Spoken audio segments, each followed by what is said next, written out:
Listo.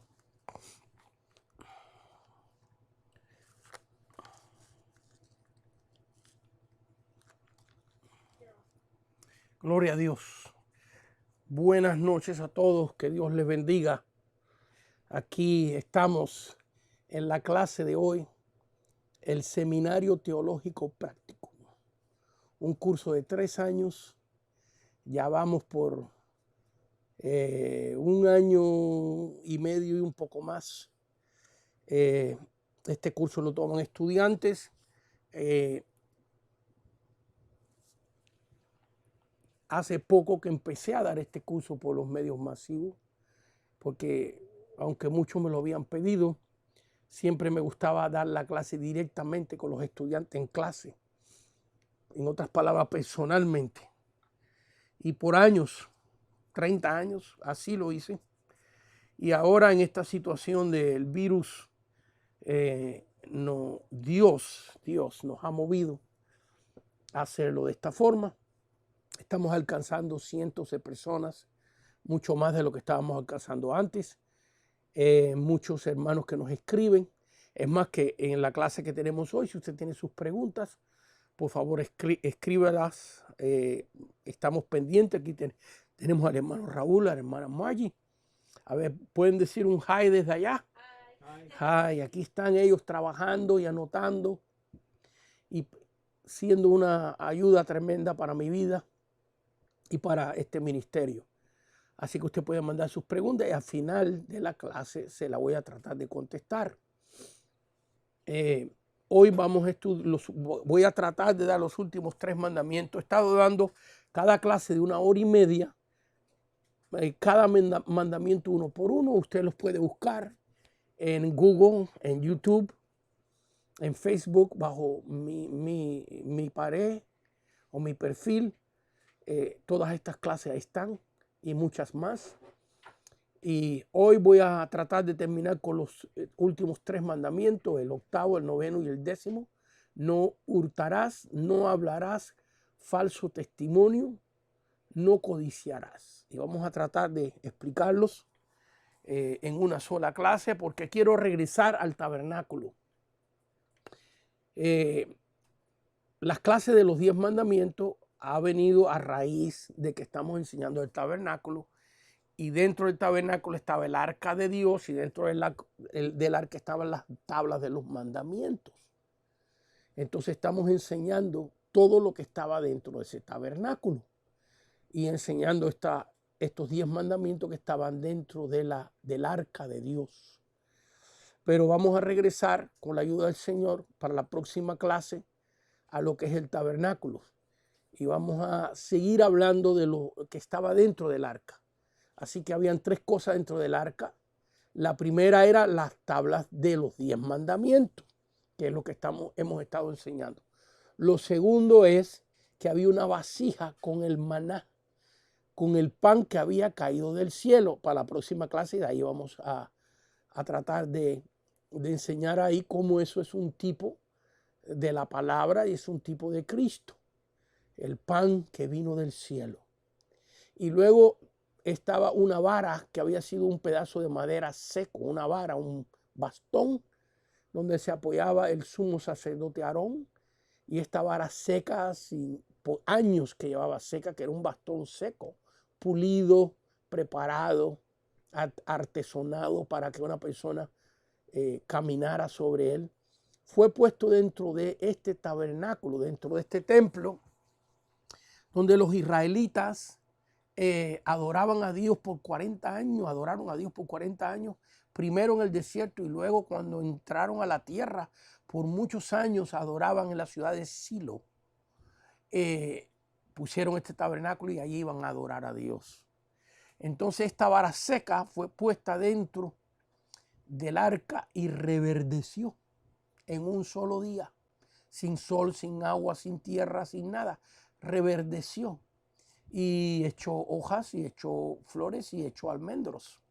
Y esta vara estaba dentro, se puso dentro del arca de Dios. Así que dentro de esta arca, que estaba en el lugar santísimo, el lugar más sagrado de este tabernáculo, de este edificio portátil que se armaba y desarmaba, porque el pueblo de Israel andaba de camino en el desierto. Así que cuando acampaban, armaban su santuario, porque Dios quiere que todos tengamos un santuario. Dios no quiere a su pueblo que ande errante sin tener un lugar donde adorar su nombre. Y por eso esta lucha que estamos teniendo tan tremenda en este asunto con este virus, que muchos países y lugares han prohibido que nos reunamos en nuestros santuarios, y muchos hermanos han seguido reuniéndose a pesar de las leyes, arriesgándose de muchas cosas. Bueno, en este santuario portátil, en el lugar más sagrado, estaba esta arca, donde estaban las tablas con los 10 mandamientos, la vasija del maná y la vara de Aarón que había reverdecido. Todas estas cosas tienen un simbolismo tremendo. Y bueno, ya hemos hablado bastante de las 2 tablas. Dimos clase de cómo Moisés las recibió en el monte Sinaí. Usted puede buscar esas clases, ahí están. Y espero que estén ahí en YouTube por años, por lo menos por años, para educar y bendecir a otras personas. Luego la vasija con el maná, que estaremos dando clase de eso, y la vara de Aarón. Y bueno, hoy estamos en los últimos 3 mandamientos. No hurtarás, no hablarás falso testimonio, no codiciarás. Y voy a tratar de dar una clase hoy de estos 3. Antes de proseguir, quiero darle gracias a las personas que nos han mandado una ofrenda. Ha sido una bendición tremenda poder recibir esas ofrendas y me han ayudado muchísimo para mantenerme tiempo completo estudiando, preparando y ministrando la palabra de Dios. Algunos, bueno, usted puede ver, si está viendo la clase, pues puede ver cómo usted puede mandar una ofrenda a través de Zelle o a través de PayPal y ayudar, cooperar con este ministerio. Algunos han mandado ofrendas de $5, $3, $10, 20, otros de más, y verdaderamente ha sido una bendición. Yo usualmente, esas personas que me mandan una ofrenda, le mando un recibo. Se lo mando a través de Messenger o a través de su teléfono vía texto, o se lo puedo mandar a través de WhatsApp. Pero hay veces que hay personas que me mandan una ofrenda y el nombre con que me mandan no aparece en ninguno de los medios masivos. Estoy seguro que están en los medios masivos, pero tienen otro nombre. Y yo busco y quiero mandarle el recibo para que usted tenga constancia de que yo recibí esa ofrenda. Hasta ahora no se ha perdido ninguna, todas han llegado. Pero no puedo comunicarme con ninguno de algunos de los que me mandan la ofrenda. La mayoría sí. El 90% de los que me la mandan sí, porque puedo ver en su nombre en Facebook o en Messenger o WhatsApp. Los busco, hago una copia de la ofrenda que me mandaron y se la envío para que sepan que se recibió. Bueno, muchas gracias por todo. Quizás allí podamos poner un anuncito acerca de cómo las personas pueden encontrar todas las clases. A lo mejor ya lo pusiste, porque esta allí es bien precisa en todo lo que hace. Pero hay un anuncio que ponemos también donde usted puede ir a buscar las demás clases. Bueno, sin más por el momento, entremos a la enseñanza en esta noche. Éxodo capítulo 20. Ahí se encuentran estos mandamientos, Éxodo capítulo 20. Y el versículo 15. A ver, voy a mencionar los 10 rápidamente, sin mucha explicación, porque como he dicho, cada uno de ellos tiene una clase de 1 hora y media. Así que es mejor que busque la clase que yo trate de una manera muy concisa explicarlos. El versículo 3 nos habla del primer mandamiento: no tendrás dioses ajenos delante de mí. El segundo mandamiento tiene que ver con que no nos hagamos dioses. El primero es que no tomemos los dioses que existen, que no los adoremos. No te harás imagen ni ninguna cosa semejante de lo que está arriba en el cielo, ni abajo en la tierra, ni en las aguas debajo de la tierra. Bueno, ¿y qué podemos decir de la Estatua de la Libertad o que una foto de tu abuelita? ¿No es eso una imagen? Pues sí, pero dice aquí no te inclinarás a ellas. Así que el asunto es, el problema no es tener una imagen, porque todo es una imagen. Un reloj es una imagen. Todo tiene una imagen. La cosa es que no tomar imágenes que han sido dioses para otras personas. El primer mandamiento: no tendrás dioses ajenos delante de mí. El segundo: no te harás imagen. En otras palabras, no te harás ninguna imagen para adorar, para que tome el lugar de Dios. Esto es considerado como idolatría. Muy bien, el tercer mandamiento: no tomarás el nombre de Jehová tu Dios en vano. Muy interesante la clase que dimos acerca del nombre de Dios, cómo llegamos a tener el nombre de Jehová o Yahweh en hebreo, y los calificativos que se le da a este nombre, como Adonai, como Elohim, como Nisi, como Abba, que son calificativos de Dios en la Biblia y su significado. Hay una clase de 1 hora y media de eso. Muy bien, el versículo 8: acuérdate del día de reposo para santificarlo. Y aquí dimos una clase de por qué nosotros, los cristianos evangélicos, la mayoría de los cristianos evangélicos, adoramos al Señor el domingo en vez del sábado. Así que hay una clase de 1 hora y media de eso, si usted está interesado en ese tema. Es más, que en una clase que yo no pude venir personalmente, la repetimos porque consideré que era importante, muy importante esa clase.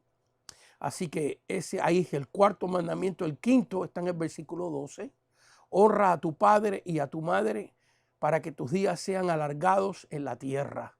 Así que vemos aquí que es un mandamiento que trae promesas. El primero que trae promesas de honrar a tu papá y a tu mamá. No dices que honra a tus buenos padres, nos dice honra a tu padre y a tu madre. Aunque hayan sido malos, nosotros tenemos que honrarlos y respetarlos.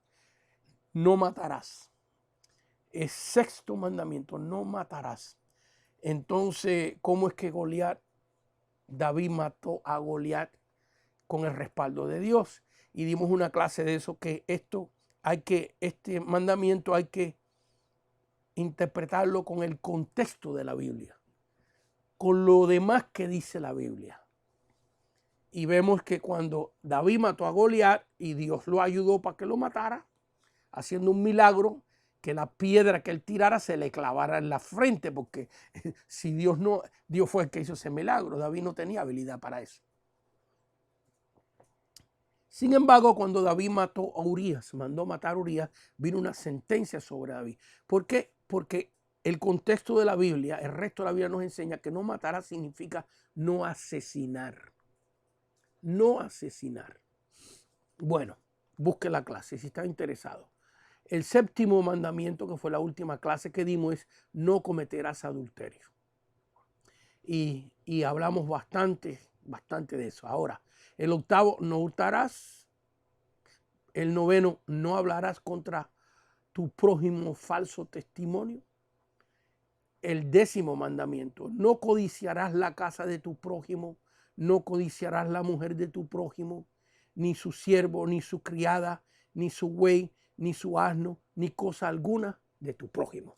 Así que hoy trataremos, con la ayuda de Dios, de dar un estudio acerca de estos 3 mandamientos, el octavo, el noveno y el décimo, y que Dios me ayude y me dé la palabra para poder bendecir a alguien. Si somos de bendición, mándanos una notita con su nombre, por supuesto, y de a dónde. De a dónde. Hay veces que nos dicen, yo soy el hermano fulano de tal, que Dios le bendiga, pastor, pero es interesante saber de a dónde, de qué ciudad en los Estados Unidos o en otro país. Bueno, muy bien. Así que vamos a entrar al octavo mandamiento: no hurtarás. No hurtarás. Éxodo 20:15, no hurtarás. ¿Cuál es la diferencia? Fíjense, por mucho tiempo en este estudio, tantas cosas que uno lee y cuando llega el tiempo de Dios es que uno averigua las diferencias. Pensé yo que el hurtar y el robar es lo mismo. Bueno, el hurtar y el robar tienen cosas que son lo mismo, pero en sí hay una diferencia. Y me metí a estudiar la hermenéutica, el significado de esta palabra. ¿Qué significa esta palabra? Y muy interesante es que el hurto es tomar lo ajeno sin violencia. Y el robo contiene una violencia. Así que, fíjese, por dar un ejemplo, supongamos que usted ponga una bicicleta, su bicicleta, usted la monte alrededor, o su automóvil, lo monte, lo estaciona frente de su casa, o una bicicleta, y llega una persona y se robe su automóvil, se robe su bicicleta, y usted al otro día es que se entera. Eso es un hurto, ¿ves? Porque hubo un robo sin violencia. No hubo violencia a otra persona, no hubo violencia a la propiedad. Usted no estuvo presente, pero el robo es cuando contiene violencia. Supongamos que la misma bicicleta que usted montó dejó al frente de su casa y ahora el ladrón viene y la toma y usted lo ve y usted sale corriendo y le dice: esa es mi bicicleta, deje esa bicicleta. Y el ladrón ahora se para y saca un cuchillo y viene para arriba usted y le hiere.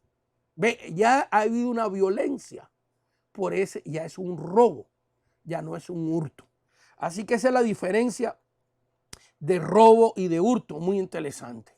Pero con referencia a la palabra de Dios, tanto el robo como el hurto, los dos son pecados delante de Dios. Así que vamos a ver hoy en la Biblia algunos casos de robo donde las personas pecaron y algunos casos donde las personas cumplieron el mandamiento y no robaron, fueron honestos, hicieron lo correcto. Y hay tantos casos que quiero enfocarme en pasajes bíblicos no conocidos, pasajes que muchas veces no se han estudiado suficiente o no es común. Y vamos a ver el caso de Segunda de Reyes, capítulo 11. Segunda de Reyes, capítulo 11. Vamos a buscarlo, lo voy a buscar con ustedes. Mire, no traigo los pasajes marcados porque quiero que los busquemos juntos. Segunda de Reyes, capítulo 11. Hay un caso aquí muy interesante. Muy interesante. Y que pocas veces se habla de él. Pocas veces se enseña, y hay un hurto aquí. Un robo, porque hay violencia. Así que esto es hurto y es robo, porque hay violencia también.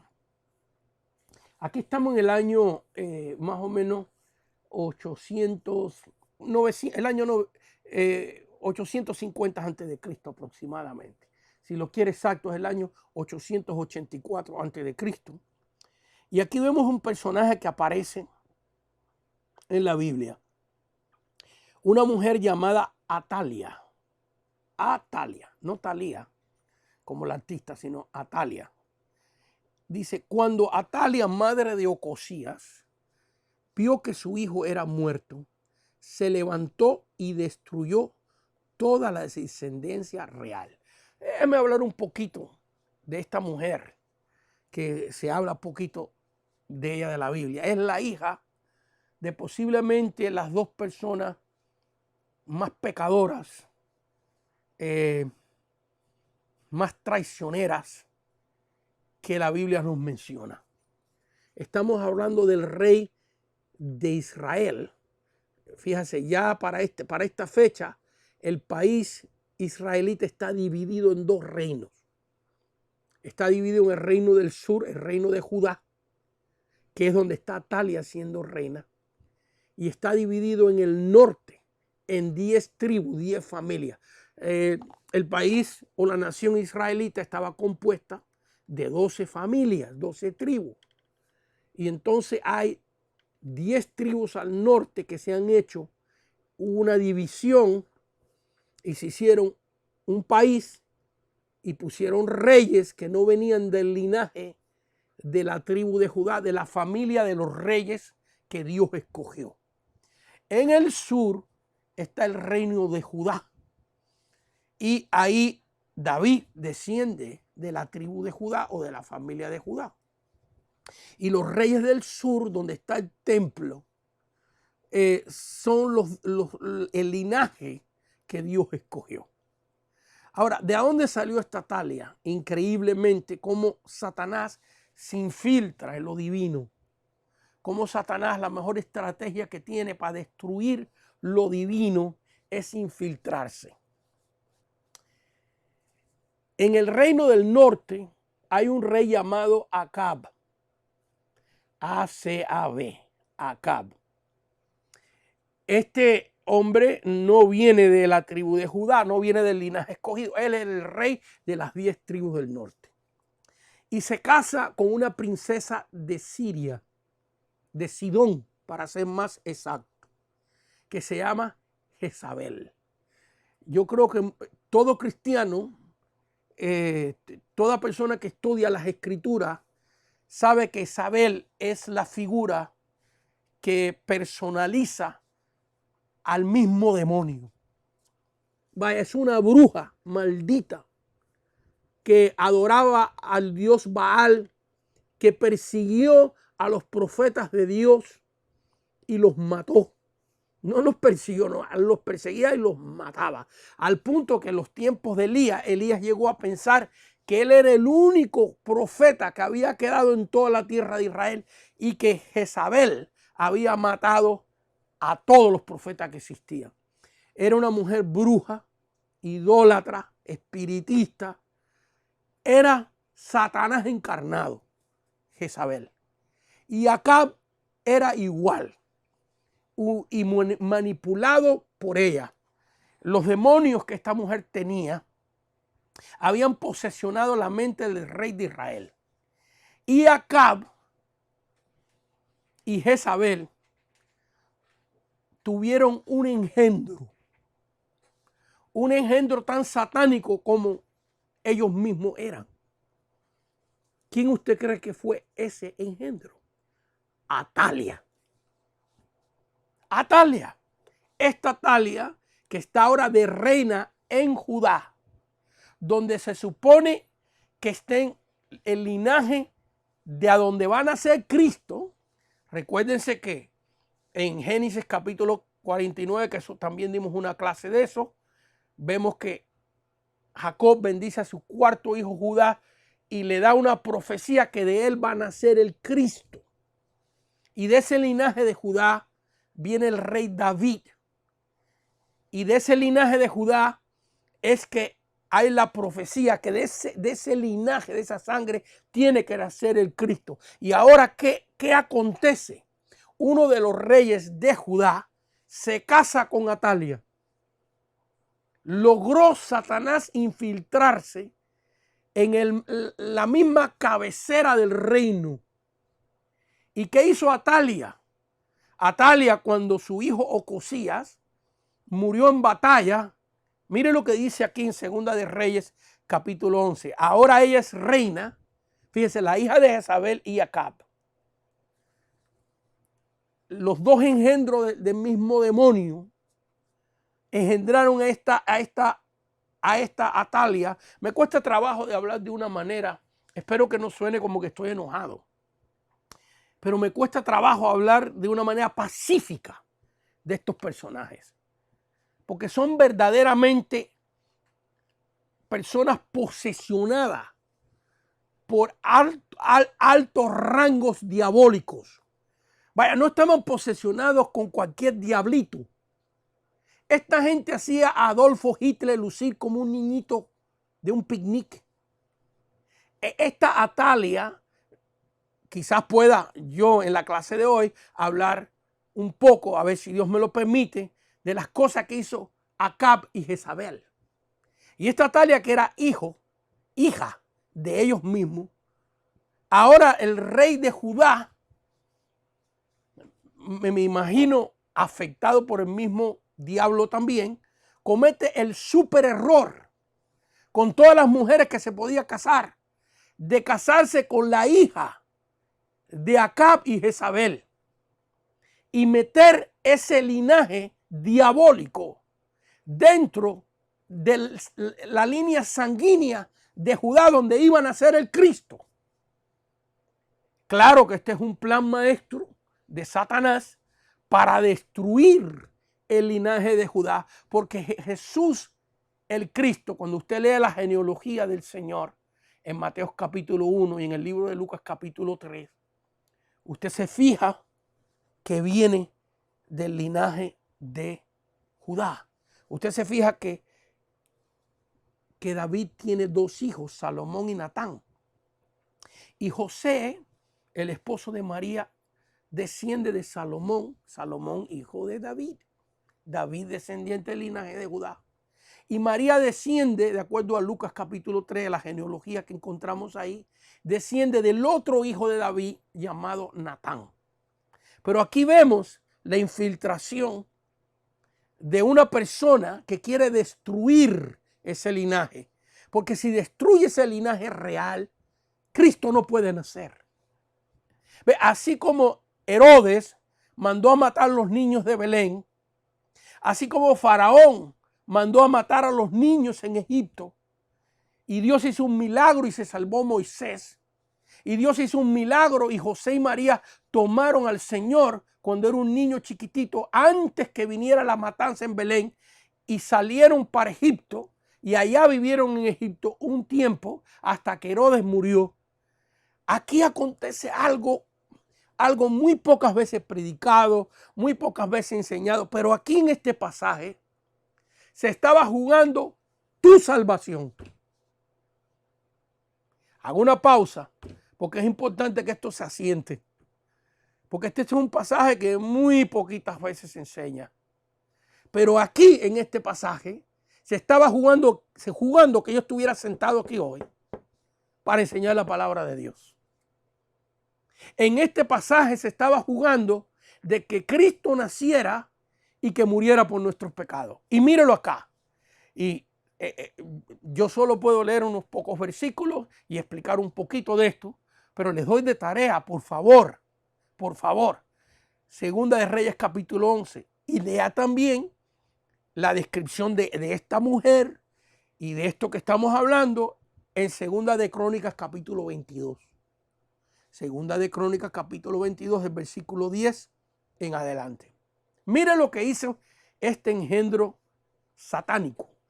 No puedo darle ni siquiera una pizca de calificativo positivo o neutral, porque este es un principado infernal posesionando a esta Atalia para que Atalia destruyera la descendencia real del linaje de Judá y no naciera el Cristo. Aquí se jugó todo. Todo se jugó en este pasaje. Y cuando Atalia, madre de Ocosías, vio que su hijo era muerto, se levantó, en otras palabras, había otro linaje de Judá. Ella se había casado con el rey de Judá, pero el rey de Judá había tenido otras esposas y había tenido otros hijos. Entonces, cuando Atalia vio que su hijo murió y que entonces no había una herencia de ella para posesionarse del reino de Judá, del reino bendecido por Dios, ¿qué hizo esta mujer? Empezó a matar todo el linaje de los reyes de Israel que quedaban. Mírelo aquí. Y vio que su hijo era muerto, se levantó y destruyó toda la descendencia real. Toda la descendencia. Todo el linaje de los hijos de David que quedaban por otras líneas. En otras palabras, el que había sido el esposo de Atalia, en aquellos tiempos tenían varias esposas, había tenido hijos con otras. Entonces, ¿qué hizo ella? Empezó a matarlos todos, sin dejar a nadie, para ella quedarse como reina única sobre el reino de Dios, para instalar el culto de Balán, de Acera, adoración al sol, a la luna, a las estrellas, destruir el templo, destruir la adoración levítica, porque aquí estamos bajo la ley todavía. Cristo no ha nacido. Y este era el plan maestro de Satanás, destruir. Y usted dirá que tiene que ver con el hurto. Bueno, aquí vemos un hurto. Ella no le toca esto. Está robando poder. Porque fíjese, robar no es solamente robar dinero. Robar una casa. En los tiempos antiguos, robar un caballo, robar una res. Aquí es el robo del poder. Y robando el poder, Satanás a través de esta mujer iba a destruir la posibilidad de que naciera Jesús de Nazaret. Así que aquí lo vemos. Destruyó toda la descendencia real.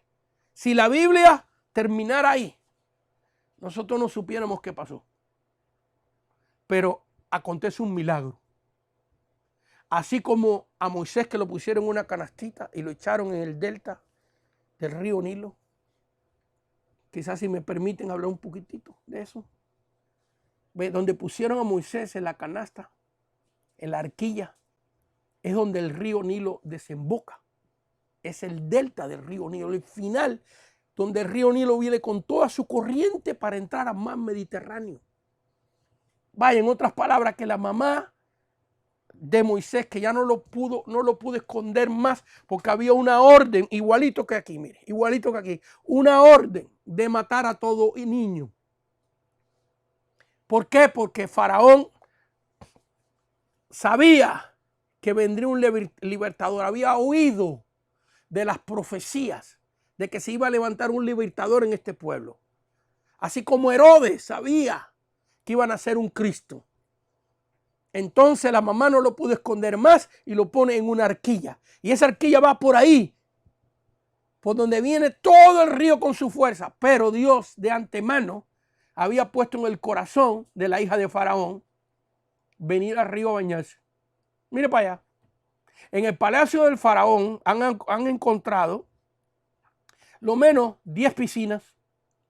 Una de agua tibia, de agua caliente, que tenían en aquellos tiempos. Estamos hablando de cientos y cientos de años antes de Cristo. Y ese día, la hija de Faraón, usted puede leer esta historia en Éxodo capítulo 2. Ahí está, Éxodo capítulo 1 y 2. Lo puede leer usted.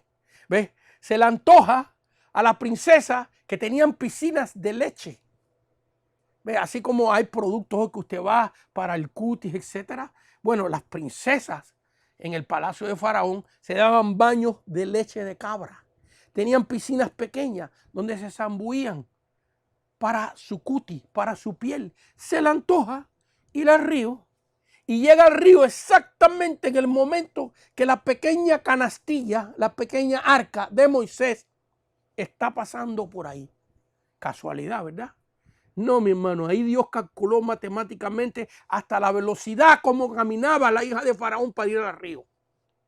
Porque si llega unos segundos después que esa arquilla es arrastrada por las grandes corrientes del río Nilo, en la tierra, allá en el desemboque, en el delta, donde toda la fuerza del río viene, por segundos,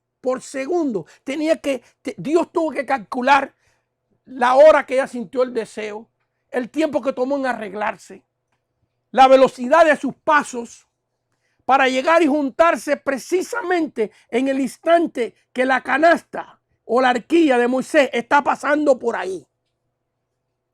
Y Faraón había mandado que mataran a los niños. Mira las cosas que hace Dios.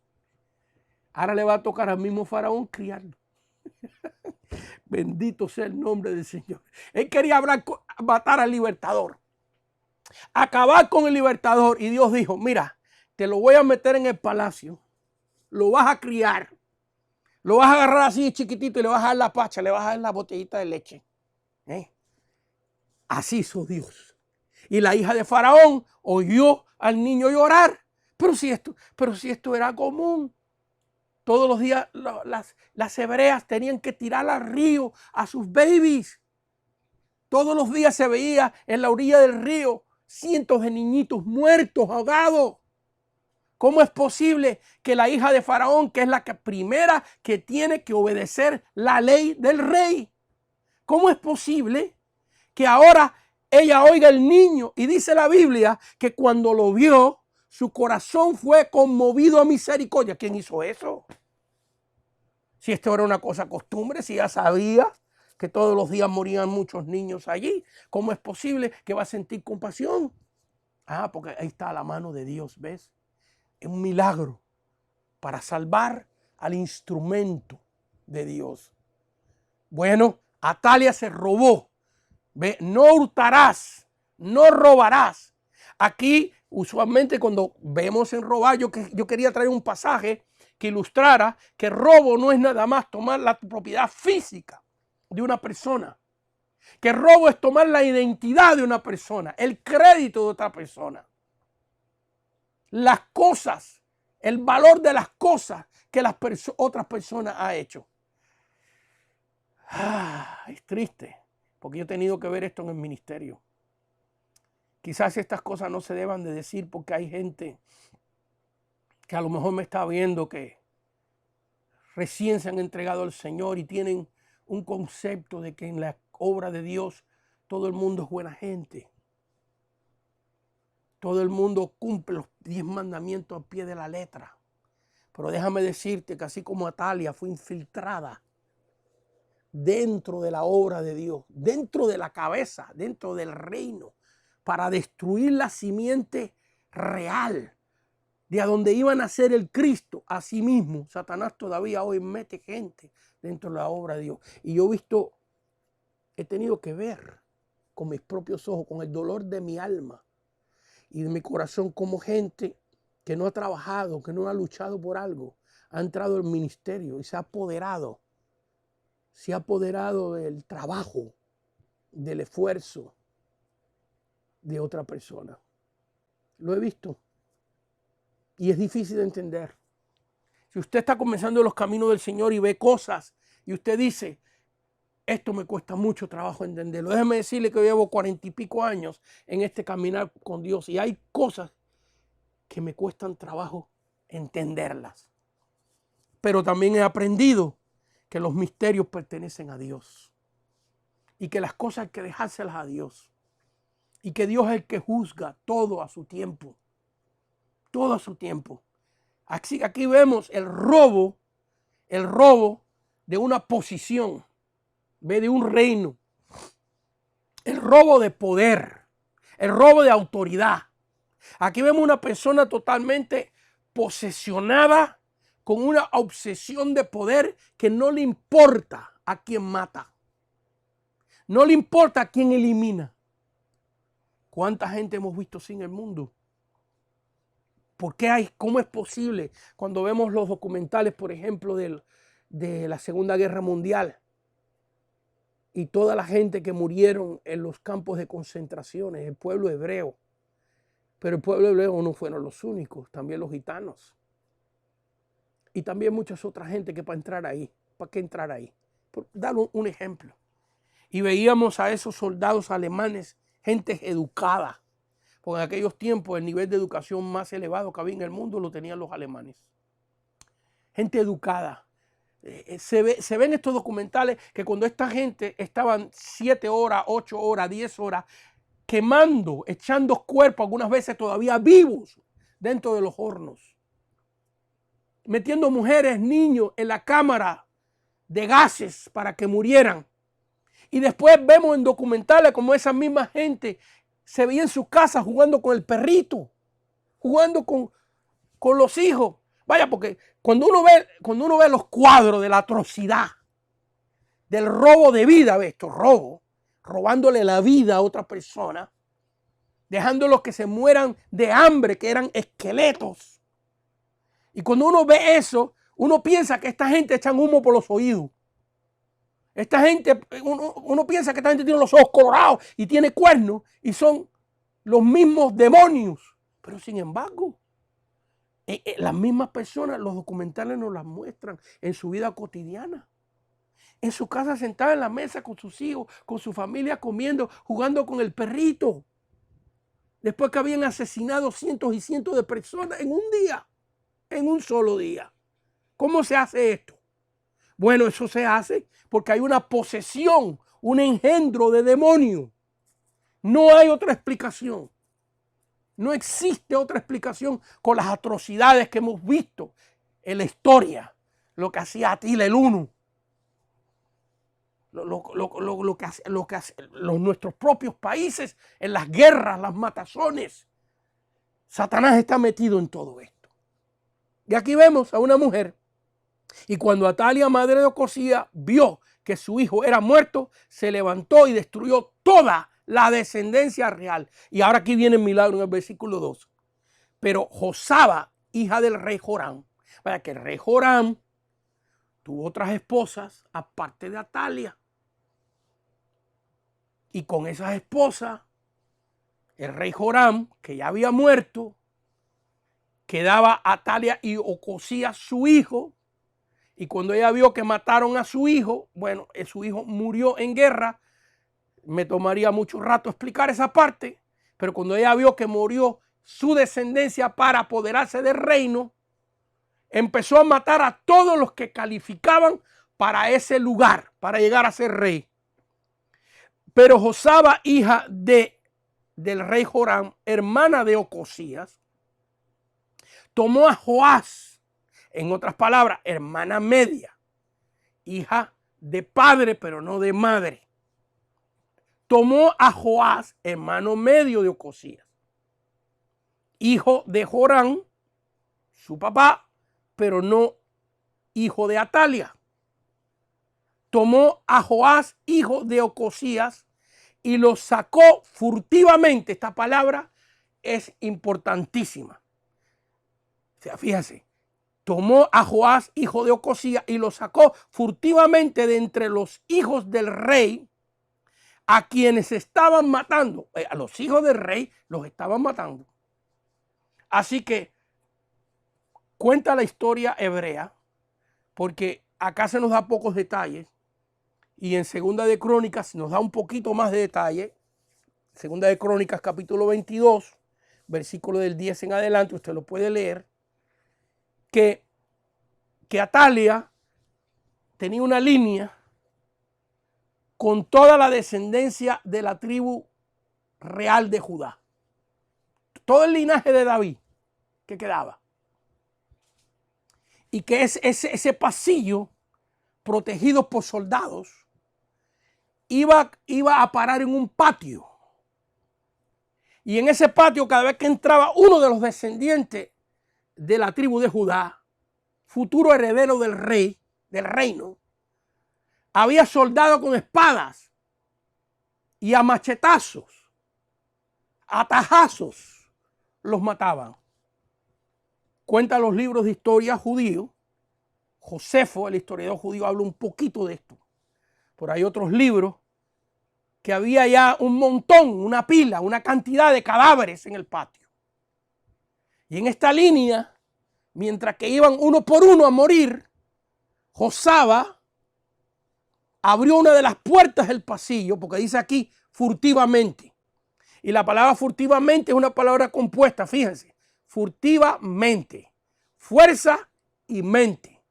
Vaya que ella calculó, arriesgó su vida. ¿Cuánta gente ha hecho cosas tremendas y ni se conocen?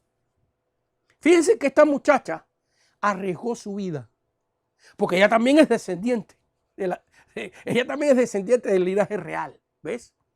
Pero Atalia no estaba muy preocupada de las mujeres, sino de los hombres, que son los que se suponían que heredaran el reino. Entonces ella tenía que acabar con todos los hombres para ella robarse el reino de Judá.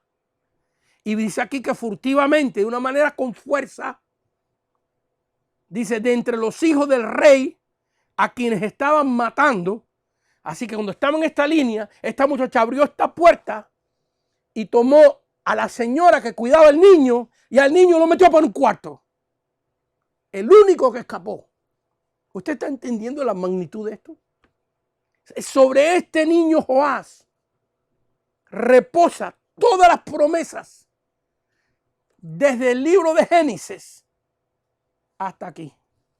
Todas las promesas de a donde iba a nacer el Cristo, de la familia que iba a nacer el Cristo, reposan sobre este personaje único. Fue el único que quedó.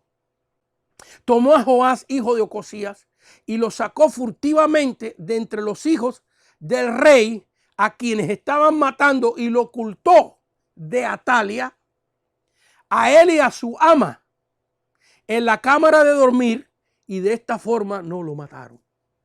Así que vemos aquí que este niñito de 6 años, 6 añitos, que estaba en la línea con su ama, me imagino yo que su ama agarrándolo de la manito y el niño preguntando a Joás, ¿y por qué estamos aquí? Pero yo me enteré, están matando, el miedo, el pánico, porque un niñito a los 6 años sabe mucho y entiende mucho.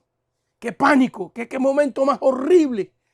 Yo creo que todos los demonios del infierno estaban allí en ese momento, así como estuvieron en la cruz del Calvario, para impedir que Cristo muriera a través de la boca de los mismos sacerdotes. Si tú eres el Hijo de Dios, desciende de la cruz y creeremos en ti.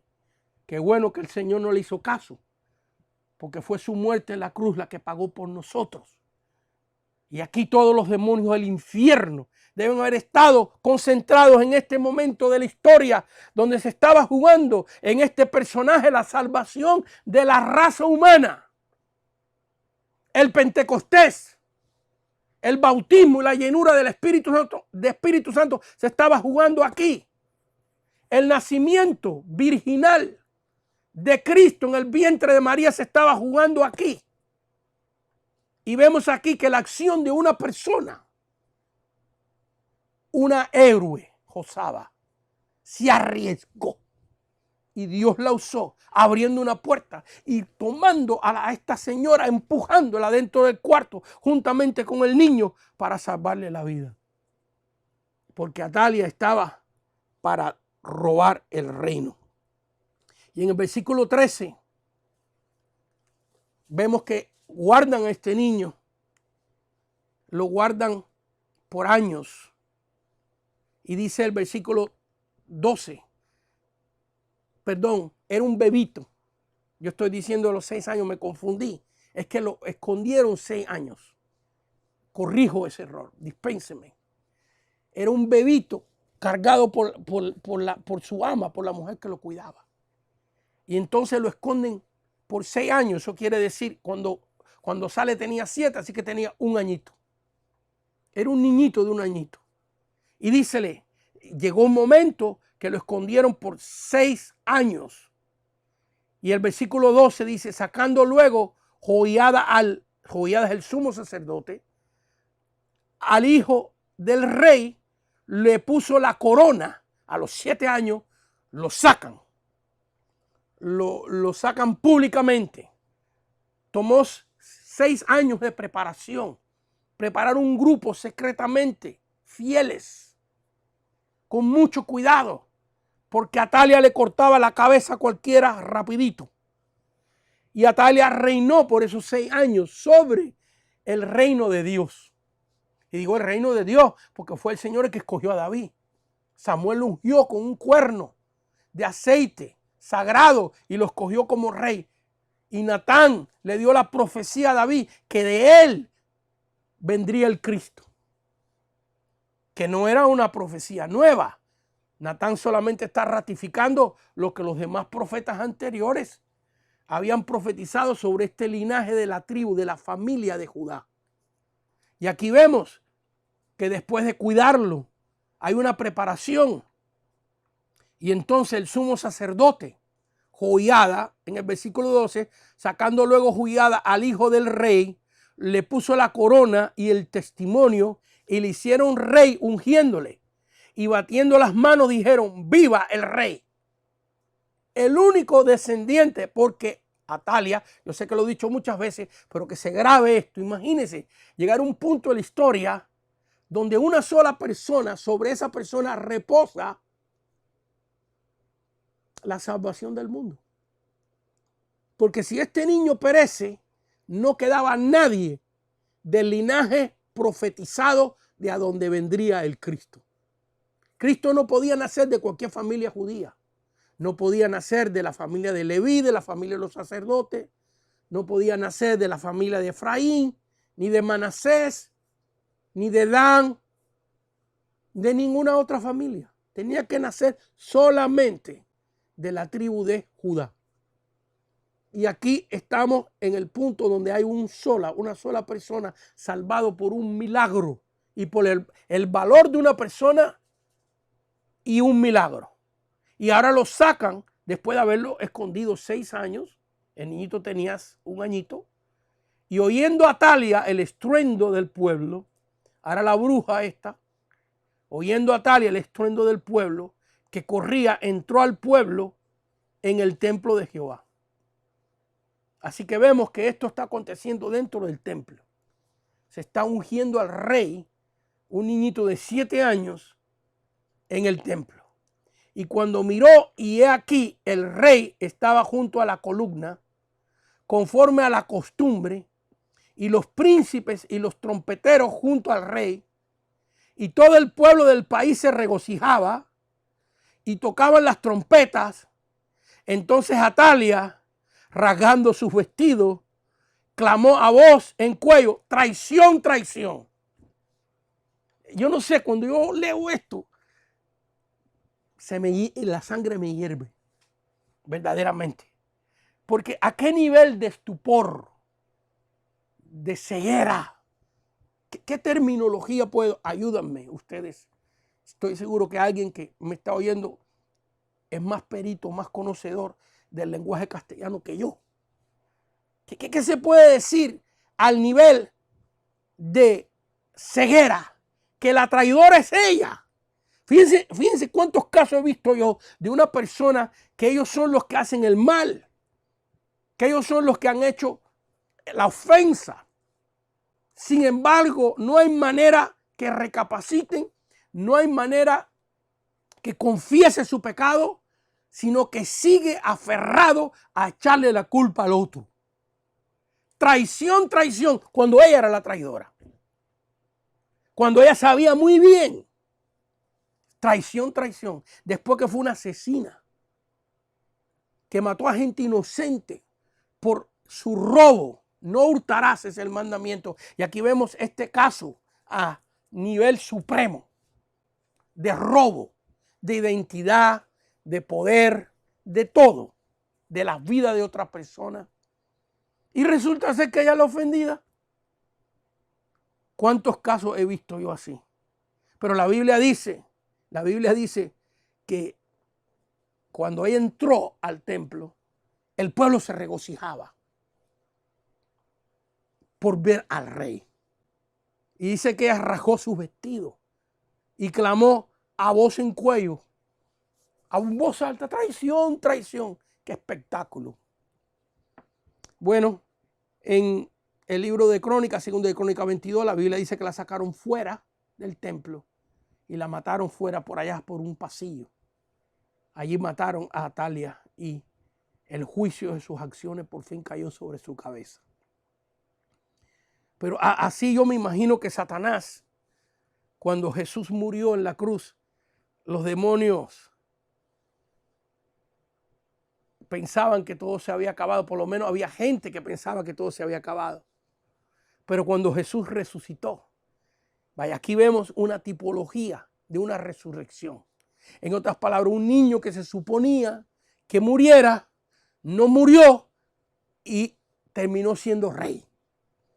Y Cristo, que la gente pensaba, por lo menos los fariseos lo pensaban, los romanos lo pensaban, muchos del pueblo judío pensaban que ya se había acabado todo. Pero resulta ser que resucita como rey. Y cuando se resucita como rey, hubieron quienes se regocijaron. Sus seguidores, los apóstoles, aunque le tomó un ratito entenderlo, pero ya cuando lo entendieron se gozaban. Me imagino yo que Satanás gritaba en los infiernos. Bueno, todavía no estaba en el infierno, pero donde quiera que estaba Satanás gritando: traición, traición. Porque las personas que son posesionadas de esta manera piensan que ellos siempre tienen la razón y no hay manera de persuadirlos. Por eso hay gente que hay que parar de evangelizar. Escúcheme. Eso suena tremendo, ¿verdad? Eso suena, usted dirá, aquí el pastor está predicando falsa doctrina. No, hay gente que después que usted le evangeliza y le habla y le habla y le habla y siguen empeñados en sus pecados y siguen empeñados en vivir, usted tiene que dejar a esa persona en las manos del Espíritu Santo. Porque usted ve, Cristo no le estuvo rogando a nadie. Léalo con cuidado. Cristo presentaba su evangelio en amor, con ruego, con dar la oportunidad a todo el mundo.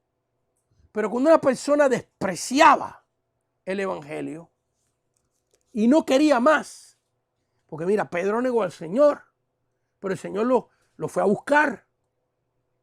Y Pedro siguió insistiendo en seguir a Cristo. Vaya que una persona puede tener una etapa de decadencia espiritual, pero el Señor te va a tratar de seguir buscando para que tú recapacites y te entregues a Él. Pero si una persona persiste y persiste y persiste, llega un momento donde el Señor, nosotros tenemos que dejar a esa persona en paz. Hay que dejarla para que sea el mismo Espíritu Santo y Dios que trate con su vida y su corazón. Así que, y hay casos como esta señora, aquí llamada Talia, este engendro del infierno, que hay casos donde no se puede hacer nada. No se puede hacer nada ya porque han entrado a niveles tan infernales, tan satánicos, que ya no se puede hacer nada por ellos. Solamente entregarlo a las manos de Dios. Y permita a Dios que Dios nos sorprenda con ellos. Así que aquí vemos el caso de este mandamiento, no hurtarás. Quise sacar este pasaje, pero yo creo que es bastante obvio, bastante fácil de entender lo que significa no hurtar y no robar. Pero una vez más aquí vemos un caso del robo de poder, robo de identidad, robo de la vida matando a otras personas, robo de cosas físicas, porque ella no era dueña de este reino. Ella era una dueña de los palacios que construyeron los otros reyes. Ella vino a apoderarse de todo. Y hay que entender eso, que Satanás no viene a jugar un jueguito chiquitito. Él viene a apoderarse. Si tú lo dejas, él quiere apoderarse de todas tus entrañas, de toda tu mente, de toda tu vida y asegurarse que te lleve para el infierno. Ese es su plan. Así que hay muchos pasajes bíblicos más donde nos hablan de lo que es un robo. Pero que baste este por el momento. Y vamos a pasar al otro mandamiento. Nos queda media hora, más o menos. El 9º mandamiento: no hablarás falso testimonio. No hablarás falso testimonio. Qué tremendo, ¿eh? ¿Cuántas veces por un falso testimonio que alguien se ha inventado? ¿Qué significa falso testimonio? El inventar o fabricar una acusación que no es justa, que no es verdad, es un falso testimonio. Y es increíble cómo hay personas que maquinan, que se toman el tiempo para maquinar e inventar un falso testimonio que destruya la vida, que destruya el carácter, en algunos casos la familia. He visto muchos casos de esos. Pero vemos aquí que es un mandamiento de Dios y que Dios juzga esto severamente. Tenemos el caso de Génesis capítulo 39. Yo creo que lo dimos en la clase pasada, pero merece la pena darlo. Hay otros casos también donde se levanta un falso testimonio contra una persona. Pero aquí vemos el caso de un falso testimonio en Génesis capítulo 39 en la vida de José. José viene siendo el hijo número 11 de Jacob, 11º de Jacob. Y Jacob lo quería mucho. Recuérdense que Jacob es el mismo Israel, que Jacob era su nombre antiguo y Dios le cambió el nombre y le puso Israel. Y sus hermanos lo venden. Qué experiencia más horrible que te vendan tus propios hermanos. Y ahora José en capítulo Génesis 39, José para en casa de un gobernador o un capitán de la guardia de Faraón llamado Potifar. Y allí él está. Dios lo hace prosperar. Y cuando está en la cima de su prosperidad, porque la Biblia dice que Dios estaba con él, estaba yo en Éxodo capítulo 39, ahora regresé a Génesis 39, versículo 1. Llevado pues José a Egipto, Potifar, oficial de Faraón, capitán de la guardia, en otras palabras, la guardia personal de Faraón. Esta era una persona que tenía acceso a Faraón diariamente. Varón egipcio, lo compró de los ismaelitas que lo habían llevado allá. Mas Jehová estaba con José. Y fue varón próspero. Y estaba en la casa de su amo, el Egipto. Así que aunque esclavo, Dios lo hizo prosperar. Y lo hizo prosperar tanto que Potifar entregó todo en sus manos. Mire el versículo 3. Y vio su amo que Jehová estaba con él y que todo lo que él hacía, Jehová lo hacía prosperar en su mano. Así halló José gracia en sus ojos y le servía. Y él le hizo mayordomo de su casa y entregó en su poder todo lo que tenía. Así que vemos aquí que en la esclavitud de José, Dios le dio una prosperidad y lo ayudó. ¿Y qué tiene que ver esto con levantar falsos testimonios? Bueno, el versículo 7 dice, aconteció después de esto que la mujer de su amo, el nombre de ella no aparece en la Biblia, la mujer de Potifar, su amo, puso sus ojos en José y dijo, duerme conmigo. Así que aquí hay un muchacho joven, separado de su familia, solo en una casa, y una mujer hermosa. Recuérdese que en aquellos tiempos, estamos hablando en el año 1700 antes de Cristo. Este pasaje aconteció 1700 años antes de Cristo, donde los hombres pudentes compraban mujeres. Las mujeres se compraban para que fueran sus esposas y para que fueran sus concubines, para que fueran sus esclavas. Una etapa triste en la historia de la raza humana, pero así era. Y estoy seguro que la esposa de Potifar era una mujer bella, una mujer hermosa.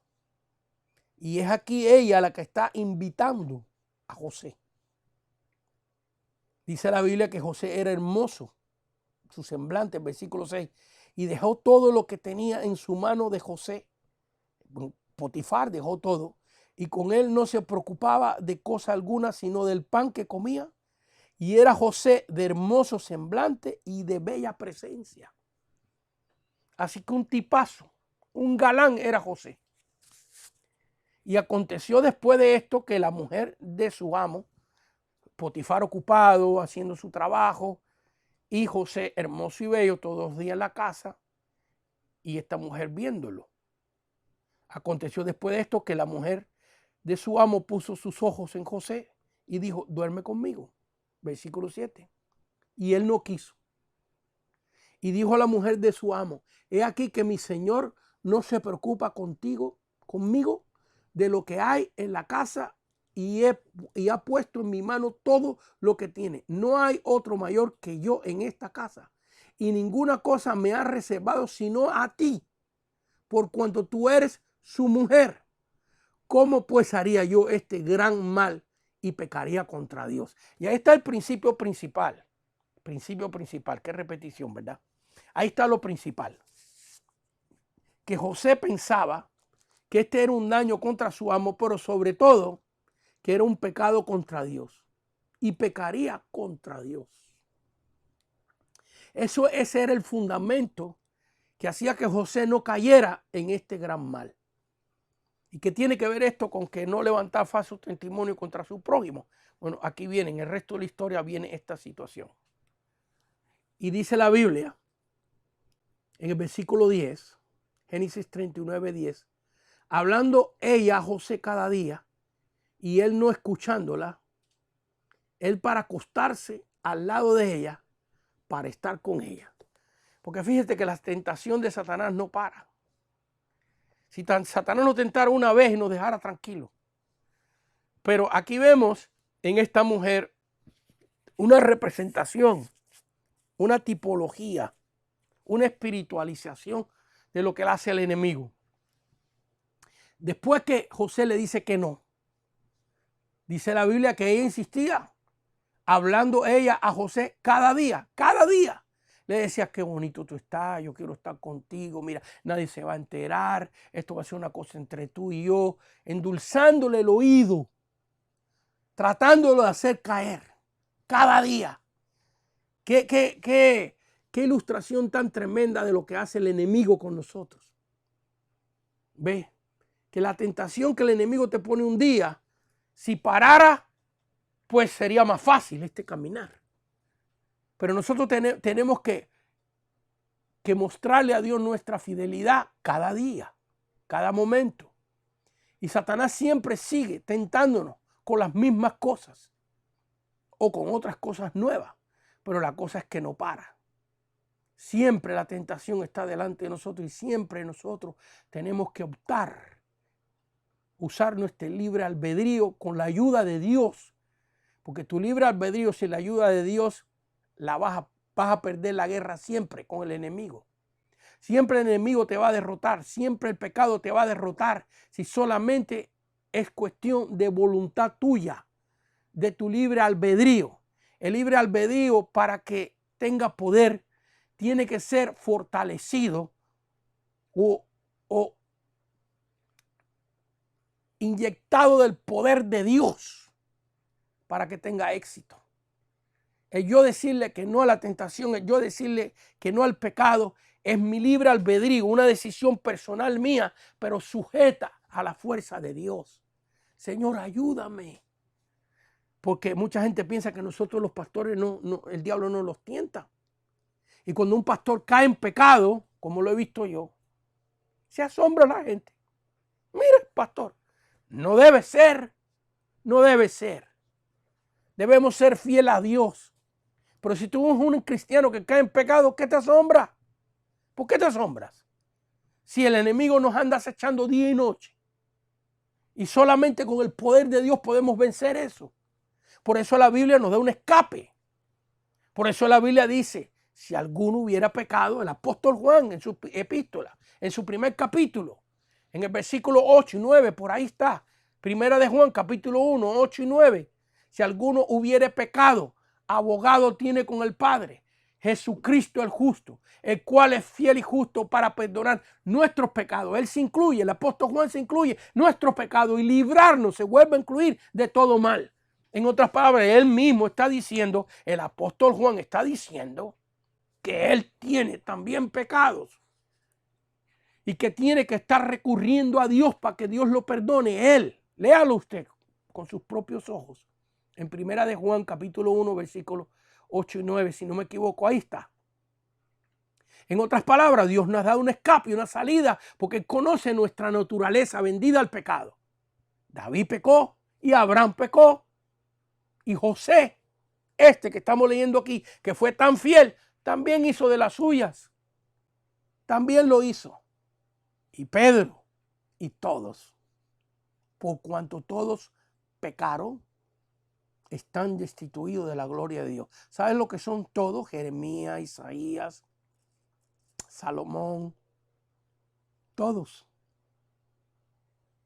Dios nos ha dado un escape. Y aquí vemos que ella acechaba a José todos los días. Y hay una representación de lo que tenemos que luchar nosotros diariamente contra el enemigo.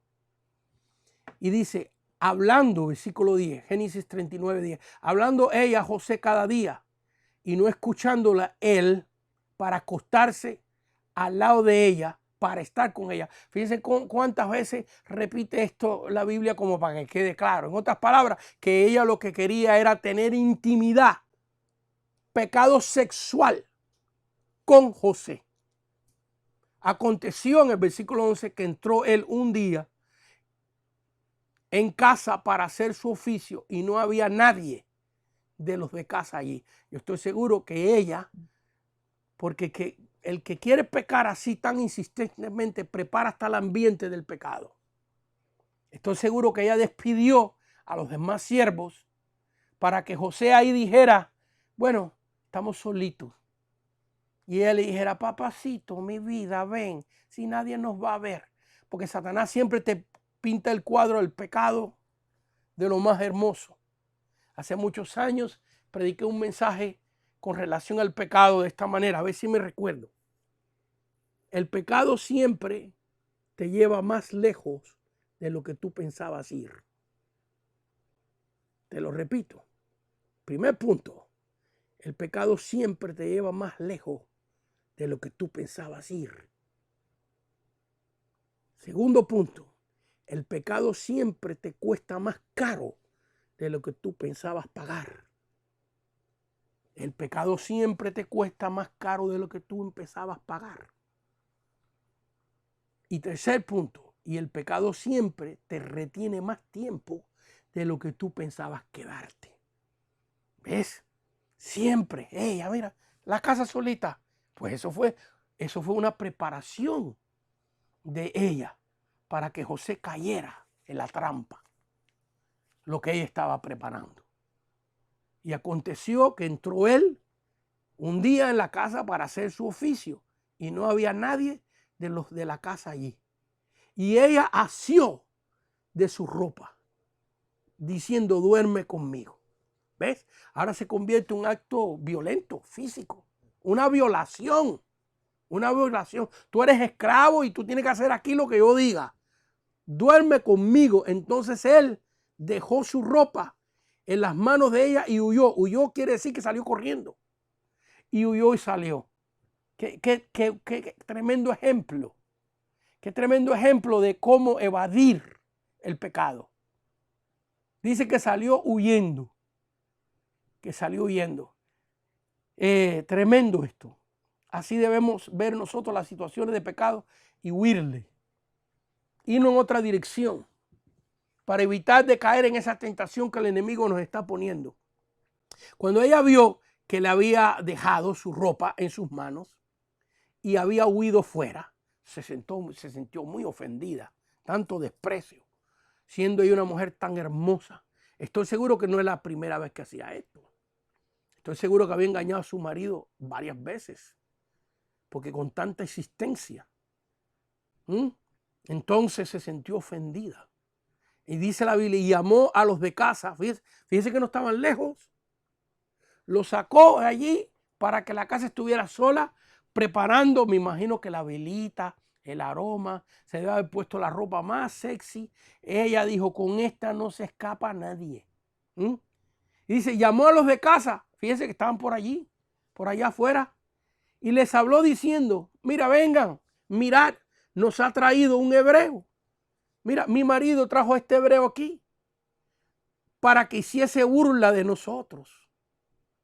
Vino él a mí para dormir conmigo. Aquí está el falso testimonio, ¿ves? ¿Ves la maquinación, el super plan? ¿Ves? Y hay gente que ya cuando dan un falso testimonio es porque han tenido un plan desde hace tiempo. Tienen una meta desde hace tiempo. En el trabajo, despetrijar a otra persona. ¿Por qué? Porque quieren su posición. No pueden ganarse la posición con su duro esmero y con su duro trabajo. Dicen, es que esta persona está en medio. Si esta persona no estuviera en medio, yo pudiera tomar esa posición. Y empiezan a maquinar un plan. Un plan de desprestigio. Un plan de formalizar un falso testimonio creíble. Aquí ella lo tiene. Ya este no me va a desechar más. Ya este no me va a dejar más. Mire lo que voy a hacer. Y como se fue huyendo, pues ahora tenía la evidencia en su mano y le dice a la gente, llama a toda la gente primero, porque la persona que quiere levantar un falso testimonio no se conforma con decírselo a uno. Si no quiere usar ese falso testimonio y desprestigiar, calumniar, hacerlo público. Llamó a todo el mundo y ella puso junto así la ropa de José hasta que vino su señor a su casa. Mire para allá, qué plan macabro. Aquí voy a dejar la ropita. Ya yo llamé a los testigos. Llamé a toda esta gente para que fueran testigos, para que cuando viniera mi marido, mira cuántos pasos de preparación en el mal para que cuaje, para que se asiente el mal testimonio. Hay una preparación de evidencia, de tiempo pensado. Y ella puso junto así la ropa de José, que vino, hasta que vino su señor a su casa, su marido. Entonces le habló ella las mismas palabras diciendo, el siervo hebreo que nos trajiste vino a mí para deshonrarme. Y entonces Potifar, creyéndole a su esposa, porque veía la ropa de José, lo puso en la cárcel. Bueno, no tenemos más tiempo nos quedan unos 15 minutitos para seguir adelante con esta historia, pero aquí vemos un caso de la fabricación de un falso testimonio. No caiga usted en eso. No deje que sus sentimientos le guíen o le lleven a causar un falso testimonio. Y en los últimos 15 minutos que me quedan, el último mandamiento de Éxodo capítulo 20, Éxodo capítulo 20, versículo número 17, no codiciarás la casa de tu prójimo, no codiciarás la mujer de tu prójimo, ni su siervo, ni su criada, ni su buey, ni su asno, ni cosa alguna de su prójimo. Y si me ven sudando un poquito es porque estamos aquí con unas luces especiales para que esto salga clarito. Pero yo le he dicho aquí a los técnicos que se aseguren que las arrugas mías no salgan. Bueno, un chistecito ahí. Entonces, no se preocupe de mi sudor, no hay problema. Todo está bien. Pero ahora me pusieron aquí un ventilador. Gracias, Señor, que tú provees de todo. Gracias, hermana Margie. Gracias, Raúl. Bueno, no codiciarás. El último mandamiento. Significado. La palabra griega de codiciar, a ver, se la voy a decir, es la palabra pleonexia. Pleonexia. P-L-E-O-N-E-X-I-A. Pleonexia. Que significa el deseo de tener todo de una manera insaciable. Eso significa la codicia. Ese es el griego. Ahora le voy a dar brevemente el hebreo también. El deseo de tener todo insaciable, todo de una manera insaciable. Esa es la codicia, donde no hay fin.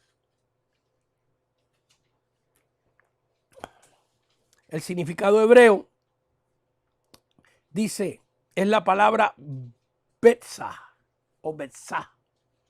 Betza o betzá, que significa no disfrutar lo que tiene una persona por desear lo de otro.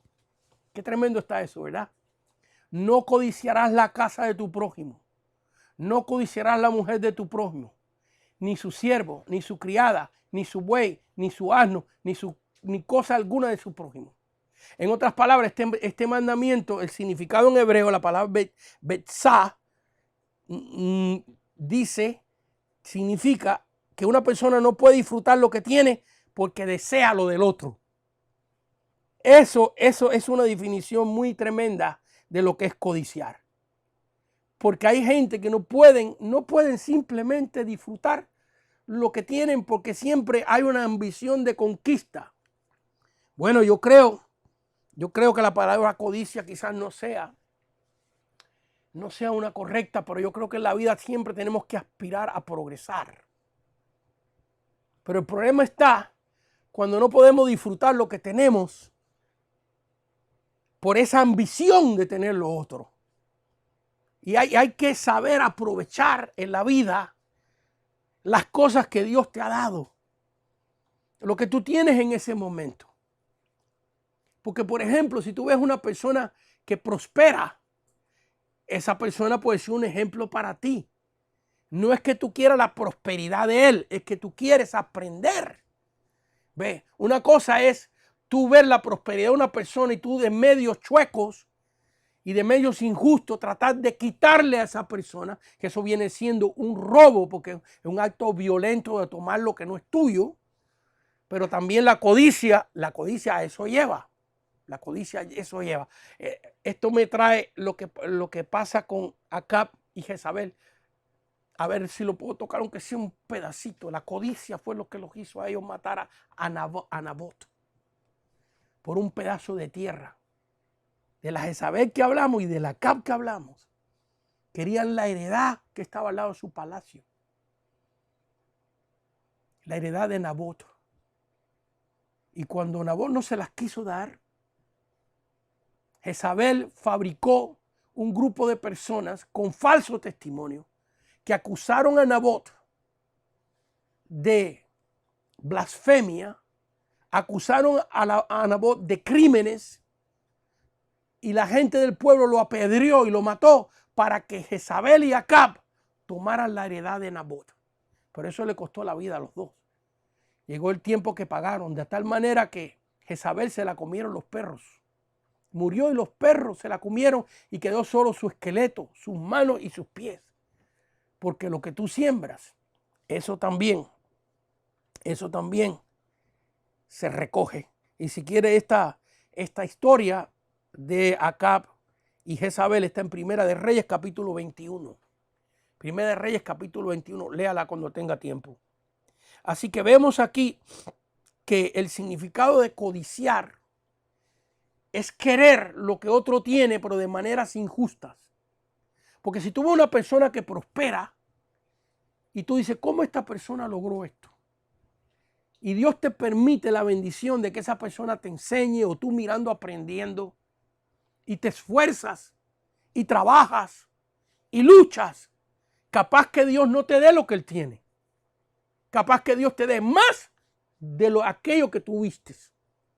Si hay esfuerzo, si hay trabajo, porque esa es una manera lícita de adquirir las cosas en la vida. Pero en el caso que citamos de Jezabel y de Acab, con la heredad de Nabot, es una manera ilícita. Como Nabot no se la quiso dar, bueno, pues entonces ellos dijeron, nosotros no la vamos a tomar. Y prepararon falsos testimonios. Un buen ejemplo de no hablar falso testimonio contra los hermanos. Ahí ellos prepararon, maquinaron hasta el falso testimonio de la acusación de Nabot y lo mataron y le robaron su heredad. Pero eso no se quedó así. ¿Ves? Dios hizo que Acab cayera en el campo de batalla y muriera. Y los perros, cuando lavaron el carro de Acab, los perros lamiaron su sangre. Y Jezabel, cuando Jehú triunfó y regresa a la ciudad de Samaria, a Jezreel, y Jezabel se pinta y se adorna porque era una mujer fornicaria, adúltera, era una bruja. Se asoma al balcón para enamorar a Jehú, el general del ejército, porque su marido había muerto. No había pasado el luto todavía, y cuando ella vio que Jehú, el general del ejército, adquirió el poder, eso ustedes lo pueden leer en Primera de Reyes, como dije, capítulo 21, y más adelante. Pues ella se pintó, se arregló y salió al balcón bien sexy, como diciendo, bueno, pues ahora me enamoro a este. Porque era una mujer igualita que su hija Atalia, que lo único que le importaba era el poder.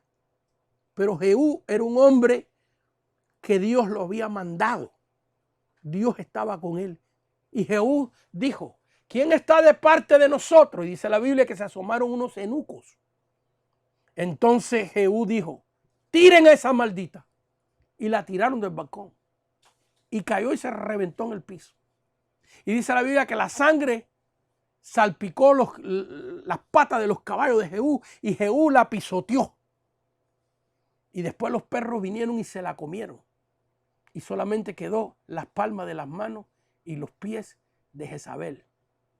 Todo desapareció porque en la Biblia, en la vida, Lo que se siembra, eso se cosecha.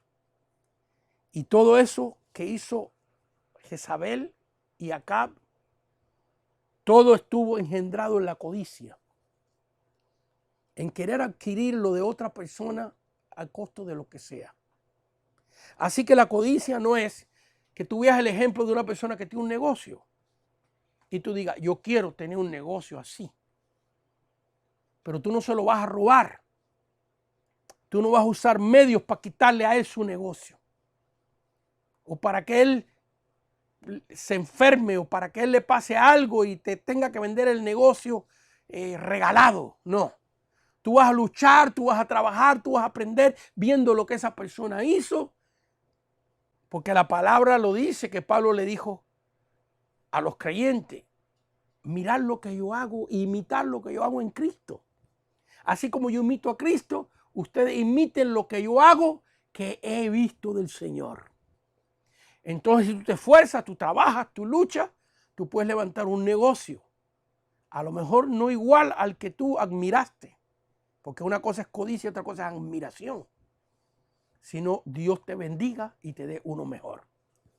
Que Dios les bendiga en esta noche. Espero que esta clase le haya sido de bendición a alguien. Por lo menos eso ha sido mi deseo. He orado a Dios, le he pedido de ser de bendición.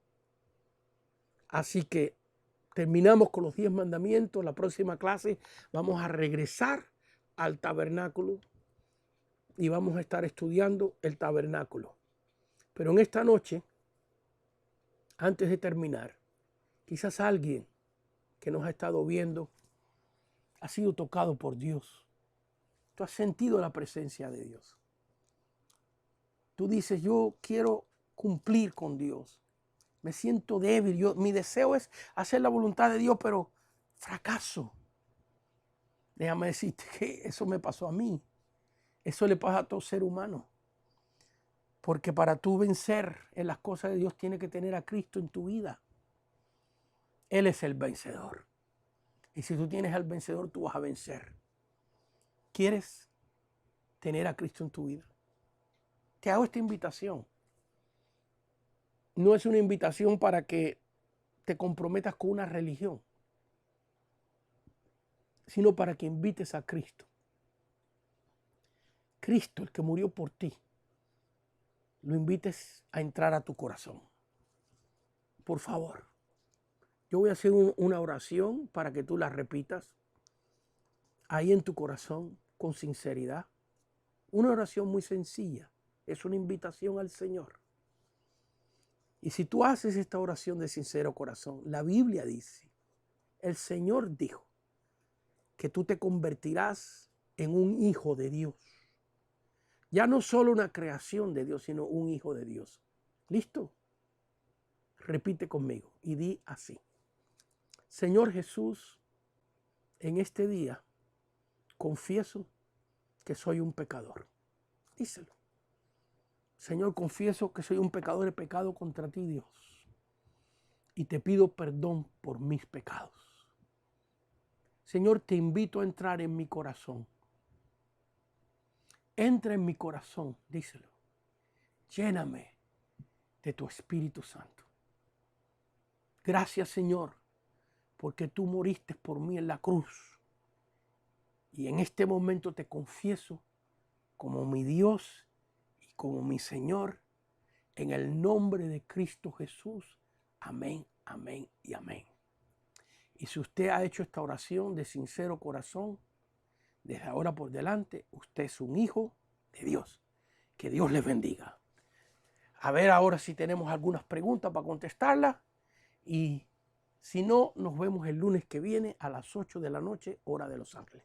Sí, tenemos una de Cándido Reyes de El Salvador. Cándido Reyes del Salvador, hermano Cándido, gracias por tu pregunta, que la vamos ahora a decir inmediatamente. Un abrazo a la nación del Salvador, todos los hermanos del Salvador que me estén viendo, de Argentina, de Guatemala, de México, de tantos países que nos escriben. Muchas gracias por su tiempo valioso compartiendo esta clase con nosotros. Que Dios les bendiga. A ver la pregunta. Dice, ¿cómo diferenciar entre la tristeza en el ámbito ministerial, pues hay dolor en esa situación. ¿Cómo diferenciar entre la tristeza y amargura cuando ha habido un falso testimonio en la obra de Dios o en el ministerio? Así dijo. Hermano mío, yo que he pasado por ese valle de sombra y de muerte muchas veces, hay momentos que cuesta, es casi imposible poder entender la diferencia entre dolor, amargura, tristeza. Es una mezcla de sentimientos por el dolor de la traición. Porque cuando uno lo acusan de algo que uno ha hecho, duele. Pero uno entiende que uno es responsable porque ha cometido ese acto. Pero cuando lo acusan a uno de algo que uno no ha hecho, es un dolor intenso.